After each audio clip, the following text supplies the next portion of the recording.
At 11:51 p.m., the P-8A Poseidon crew flying the standard maritime surveillance orbit over the central Strait of Hormuz noticed something wrong with their thermal sensor return. The strait at 11:51 p.m. carries approximately 18% of the world's seaborne oil through its 34-kilometer navigable channel.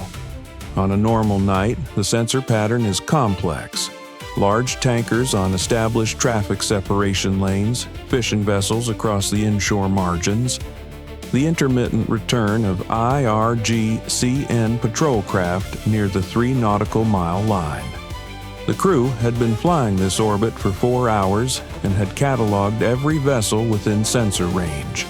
At 11:51 p.m., 12 of the small, fast-moving thermal returns they had been tracking as fishing vessels changed behavior simultaneously. They stopped. In the Strait of Hormuz, a stationary, fast-moving thermal return in a shipping lane at midnight is not a fishing activity. The P-8A's FLIR locked onto the nearest stopped vessel. The optical feed resolved in 6 seconds. A Blade Runner 51 fast attack craft. Its crew engaged in deploying MDM-6 mine canisters over the vessel's stern. The sensor operator had seen this exact profile in simulation 31 times. He confirmed at 11:51 p.m. 12 fast attack craft, 2 shipping lanes. The IRGCN was laying a minefield in the Hormuz shipping channel under darkness, using radar profiles identical to the fishing fleet that transited the same waters every night.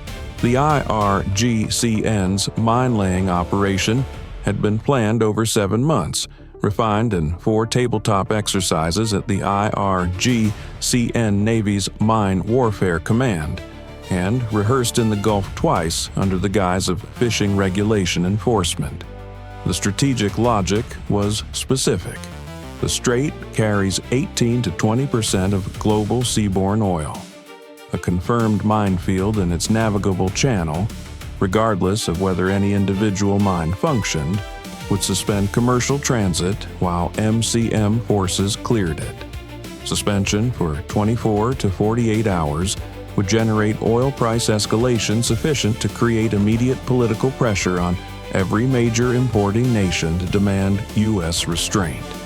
The IRGCN's modeling put the Brent crude price movement at $22 to $34 per barrel within 6 hours of a confirmed mine deployment announcement.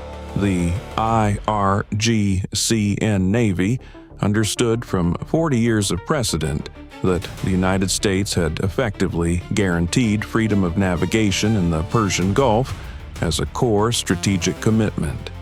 The mine-laying operation was not designed to defeat U.S. naval power.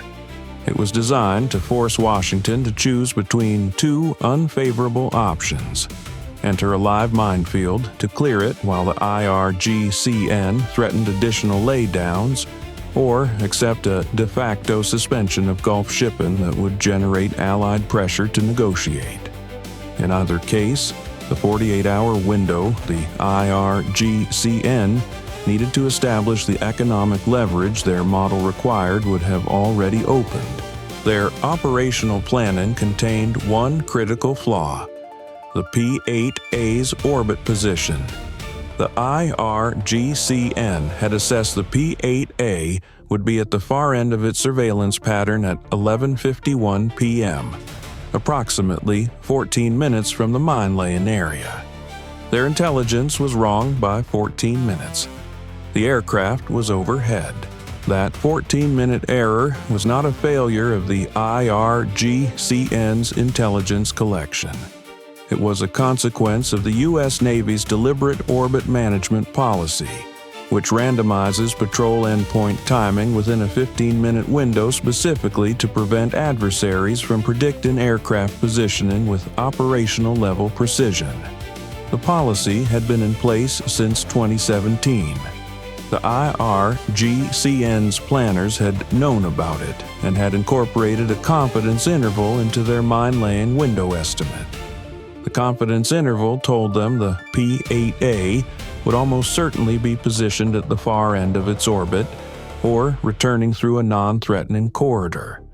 The confidence interval was wrong by one standard deviation. In the IRGCN's wargaming sessions, this outcome had been categorized as low probability. At 11:51 p.m., low probability was the outcome. The P-8A crew transmitted the contact at 11:52 p.m. and received weapons authorization 31 seconds later. The first AGM-84 Harpoon left the aircraft at 11:52 p.m., aimed at the nearest confirmed mine-laying vessel. 3 more followed in a 20-second window. The crew descended and conducted follow-on Mark of 54 torpedo passes against the fast attack craft attempting to scatter. 8 of 12 IRGCN fast attack craft were addressed in the P-8A's first pass engagement sequence. 4 escaped toward Keshem Island's inshore waters, where the aircraft's engagement authorization terminated at the 4 nautical mile mark. The 4 escaping vessels had partially completed their mine sections. Analysis would later determine that approximately 32 mines had been deployed in the eastern shipping lane before the P-8A halted the operation, against a planned deployment of 60. 11 minutes of P-8A response time had halved the mine threat. 32 mines in the eastern Hormuz shipping lane. Commercial transit was suspended at 12:01 a.m. when NAVCENT issued the emergency routing advisory. At 12:03 a.m., the commercial suspension was 9 minutes old. The IRGCN activated the second element of their coordinated operation. 24 Khalij-Fars and Noor anti-ship missiles launched from coastal defense batteries on Keshem Island, Hengam Island, and Larak Island simultaneously. The Khalij-Fars, a ballistic anti-ship system with a terminal guidance seeker, and the Noor, a sea-skimming radar-guided system, constituted the IRGCN's primary coastal defense architecture for the Gulf approaches. The 24-missile salvo was targeted at U.S. and coalition naval vessels in and near the strait, including the USS designation omitted destroyer conducting MCM support 22 kilometers east of the confirmed mine area, and 2 UAE naval corvettes in the southern transit corridor. Simultaneously, 14 Emad medium-range ballistic missiles launched from mobile TEL vehicles in the Zagros Mountains toward the Ras Tanura oil terminal in Saudi Arabia. The same economic escalation target the IRGCN had incorporated into their wargaming scenarios for 3 years. 14 Soumar ground-launched cruise missiles also came off their launch vehicles targeting Al Udeid Air Base in Qatar. By 12:03 a.m., the strait had become a 3-domain problem. Mines in the shipping lane, coastal missiles inbound to U.S. naval vessels, ballistic missiles climbing toward Saudi Arabia, and cruise missiles at low altitude toward Qatar. The IRGCN had activated every element of their integrated area denial package within the same 90-second window. The SBIR's satellite array and theater radar networks confirmed all kinetic tracks at 12:03 a.m. NAVCENT's CAOC received the full composite picture at 12:04 a.m. 24 inbound coastal missiles, 14 Emad MRBMs on ascent trajectories, 14 Soumar cruise missiles at deck-level altitude over the Gulf. The officer who received the composite and began the engagement assessment had spent 9 years in theater missile defense. She had seen the components of this package individually: the coastal missile drill, the MRBM launch signature, the cruise profile. In intelligence feeds and exercise scenarios, she had never seen all 3 simultaneously on a live feed. she logged composite active all elements at 12:04 a.m. and forwarded to engagement control. 8 seconds. The SM-6 batteries on the 3 U.S. surface combatants in the Gulf engaged the Khalij-Fars and Noor salvo first. Against a 24-missile salvo with mixed ballistic and sea-skimming trajectories, the engagement required 2 parallel intercept sequences operating simultaneously within the same airspace. 21 SM-6 interceptors were expended in the first 11 minutes. 19 intercepts were confirmed. 5 missiles entered terminal phase. 3 were caught by CIWS at ranges between 600 meters and 1.8 kilometers. 2 missiles produced effects. The USS designation omitted destroyer took a Noor impact on the forward deck section at 12:14 a.m., triggering a fire that damaged control parties contained in 22 minutes and structural damage that degraded but did not eliminate the ship's defensive systems. A UAE corvette in the southern transit lane took a Khalij-Fars impact that caused flooding in the forward compartment. The vessel remained afloat but required immediate assistance. 9 Emirati naval personnel were incapacitated.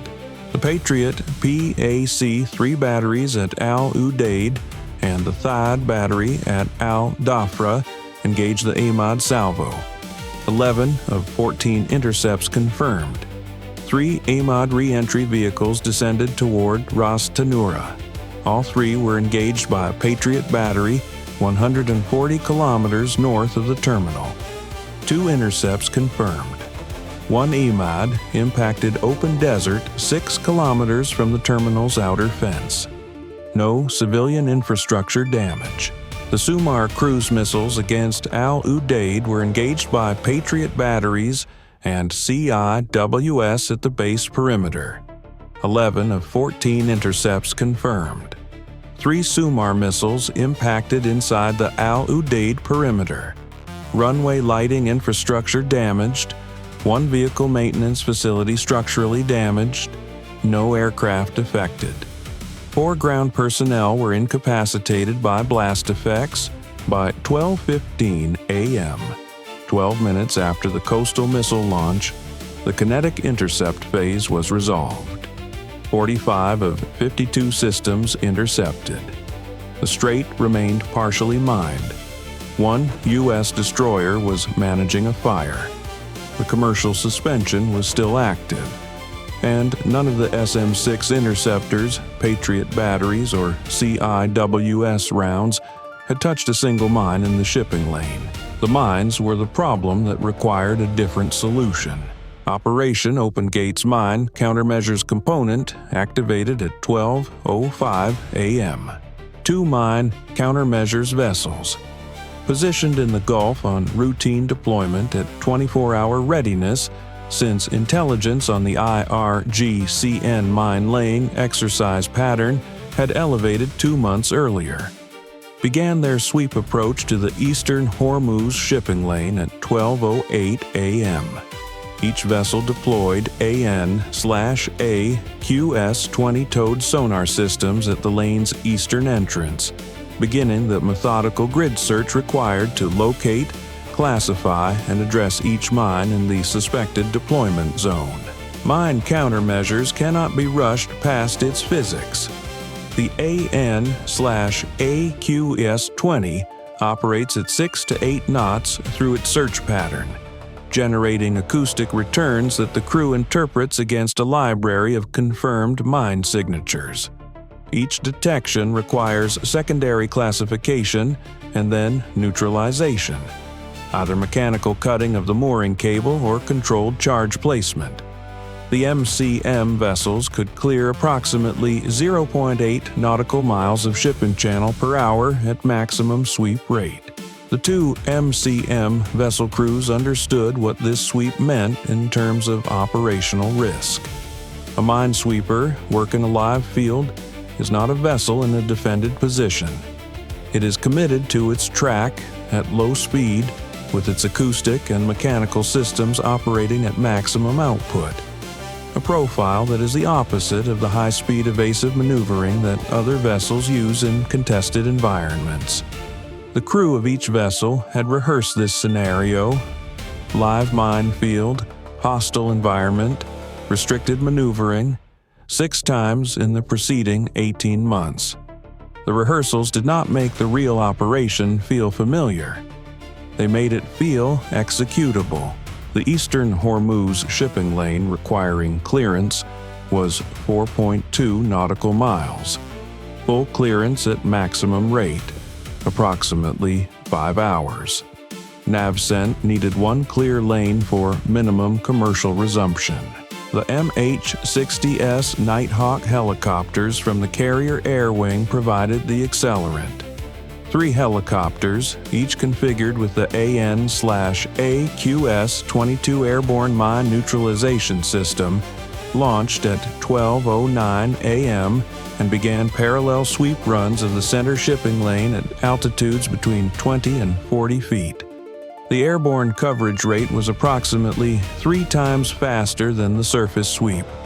Combined, the surface and air MCM effort created 6 simultaneous search tracks across the mine deployment area, collapsing the clearance timeline from 5 hours to something operationally usable. The first mine was classified and addressed at 12:19 a.m., the second at 12:22 a.m. As the sonar picture developed, each classified mine refined the crew's model of the deployment pattern, allowing predictive positioning of subsequent search runs. By 12:34 a.m., 14 of the estimated 32 deployed mines had been addressed.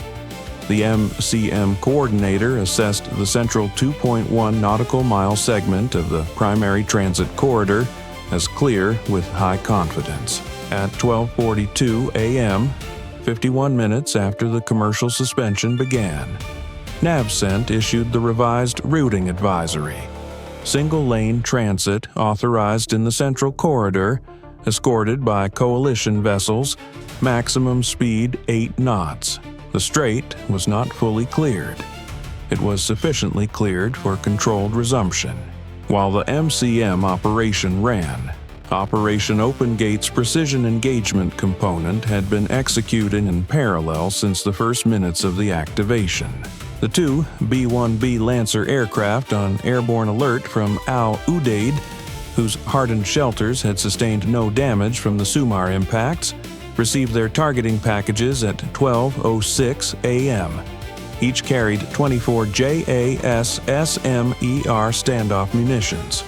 Their aim points were the IRGCN coastal missile batteries on Keshem, Hengam, and Larak Islands, the same batteries that had launched the 24-missile salvo and retained reload capability for a second salvo if not addressed. The JASSM-ER's 1,000-kilometer standoff range meant the B-1Bs never entered the battery's self-defense SAM envelope. The first JASSM-ER impacts arrived on Keshem Island's primary coastal defense complex at 12:31 a.m. Launcher vehicles, radar installation, command node, and fuel storage. 4 aim points, 4 JASSM-ERS, a 2-minute delivery window. Battery assessed as non-functional at 12:33 a.m. Hengam Island received 6 JASSM-ER at 12:34 a.m. Larak Island received 8 at 12:36 a.m., including the secondary engagement of 4 fast attack craft that the P-8A had tracked to Larak's inshore anchorage after escaping the initial engagement. 24 Tomahawks launched from the Surface Combatant Group at 12:07 a.m. were assigned to the IRGCN Mine Warfare Command Facility at Bandar Abbas and the Naval Coordination Center at JASSM that had directed the fast attack craft operation. The Bandar Abbas facility received 8 Tomahawks between 12:41 a.m. and 12:44 a.m. The JASSM Coordination Center received 4. IA-18G Growlers from the Carrier Air Wing, airborne since 12:09 a.m., suppressed the IRGCN's coastal radar network beginning at 12:11 a.m., jamming the fire control frequencies that the remaining mainland coastal batteries required to generate targeting solutions. Without coherent radar return, those batteries could not complete a second salvo targeting solution against moving vessels in the strait. By 12:38 a.m., the running expenditure at the CAOC had reached $940 million. The SM-6 intercept inventory, 21 interceptors at $4.1 million each. The Patriot P-8A intercepts, 26 at $5.9 million each. The JASSM-ER load of 2 B-1Bs, 48 at $1.36 million each. The Tomahawks, 24 at $1.87 million. The P-8A harpoon and torpedo engagement, $8 million assessed. The airborne and surface MCM operations, equipment and sortie costs assessed separately. Nearly $940 million to reopen a strait that the IRGCN had invested 7 months, and an estimated $340 million in mining.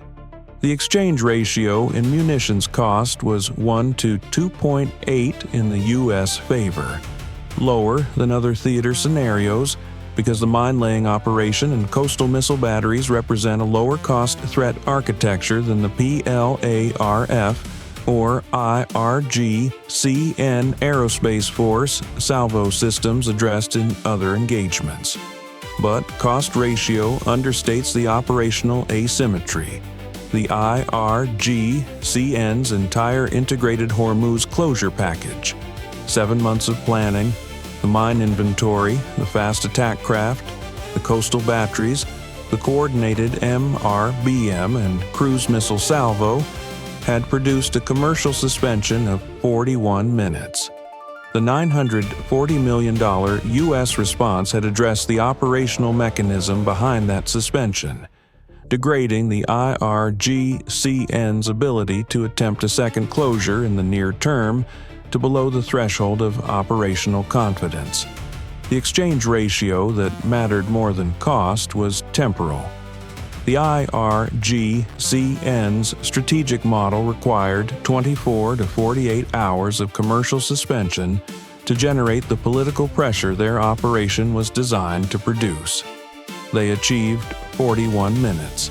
The oil futures market had registered the suspension at 12:01 a.m.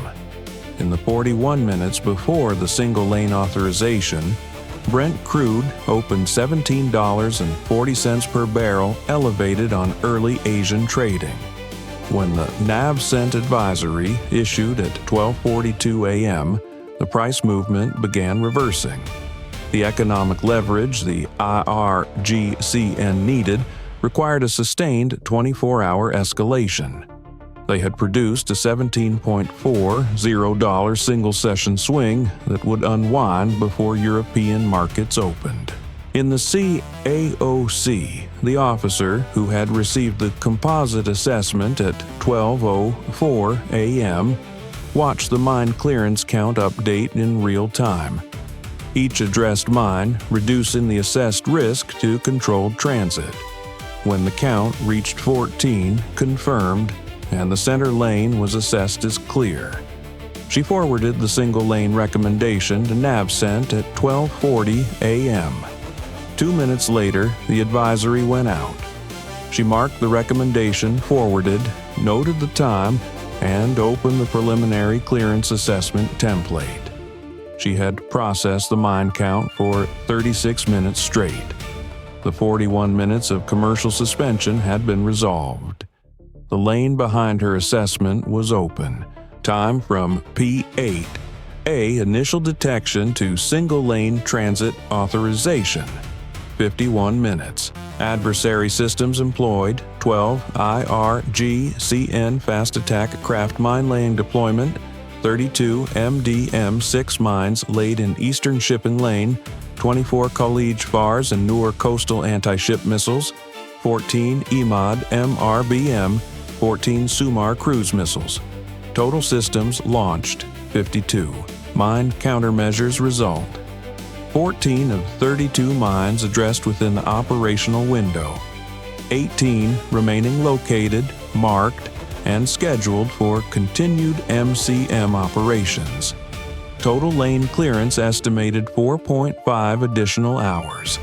Eastern lane closed pending full clearance. Central lane authorized for controlled single-vessel escorted transit. Intercepts confirmed. 45 of 52 systems engaged. 7 produced effects.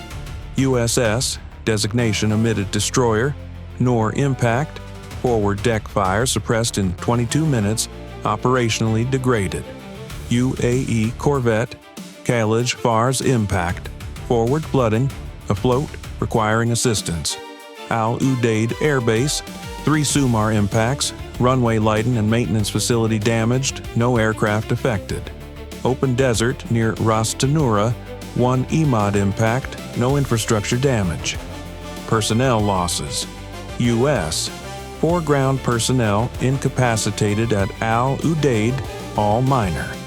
Coalition, 9 Emirati naval personnel incapacitated from corvette impact. Counter-operation munitions expended. 48 JASSM-ER, 24 Tomahawk TLAM, 21 SM-6, 26 P-8A 3MSE, 6 ARGCN-ER, 4 AGM-84 Harpoon, 4 MK-54 Torpedo. IRGCN coastal infrastructure addressed. Keshem Island Battery, assessed non-functional. Hengam Island Battery, assessed non-functional. Larak Island Battery and Anchorage, assessed non-functional. Mine Warfare Command Facility at Bandar Abbas, assessed non-functional.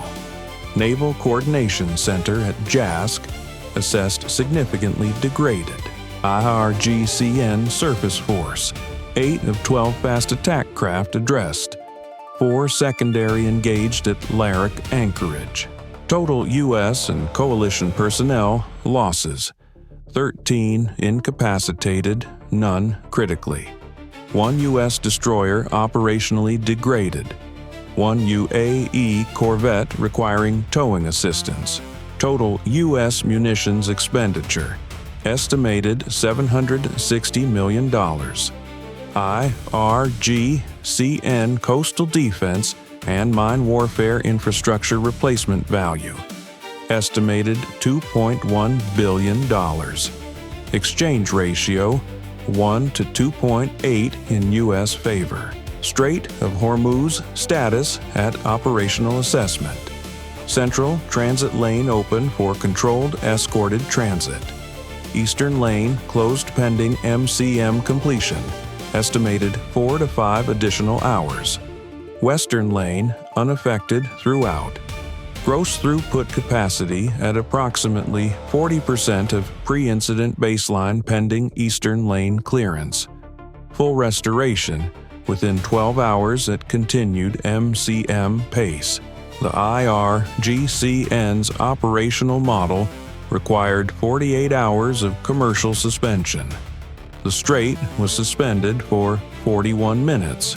The P-8A crew overhead had 14 additional minutes of orbit coverage when the fast attack craft stopped. 14 minutes was the margin between the IRGCN's intelligence estimate and the aircraft's actual position. Against a 7-month planning effort, a 51-minute mine deployment, and a coordinated 52-system engagement package. 14 minutes of orbit discrepancy resolved the outcome before the first mine was laid. The Strait of Hormuz was open. The mechanism the IRGCN had built to close it was not.